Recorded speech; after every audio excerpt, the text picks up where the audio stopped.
बिस्मिल्लाहिर्रहमानिर्रहीम। अस्सलामु अलैकुम नाज़रीन। पाकिस्तान तहरीक इंसाफ के चेयरमैन इमरान खान ने मीडिया स्ट्रेटेजी कमेटी का इजलास तलब कर लिया। सराय के मुताबिक इजलास ज़मान पार्क में इमरान खान की ज़ेरे सदारत होगा, जिसमें PTI की मरकजी और पंजाब की सीनियर लीडरशिप का इजलास आज दोबारा तलब किया गया है। सराय का बताना है कि इजलास में वज़ीर-ए-आला पंजाब के इत्मीनान के वोट की हिकमत अमली को हतमी शक्ल दी जाएगी।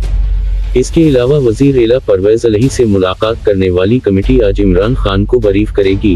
इजलास में परवेज़ इलाही और मोनस इलाही से ज़ेर बहस आए मामलात से इमरान खान को बरीफ किया जाएगा।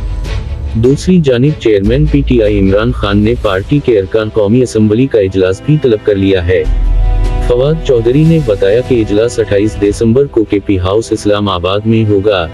इमरान खान पार्टी के अरकान कौमी असम्बली से वीडियो लिंक पर खिताब करेंगे। सराय के मुताबिक इजलास में अरकान कौमी असम्बली के इस्तीफों से मुतालिक हिकमत अमली तय की जाएगी।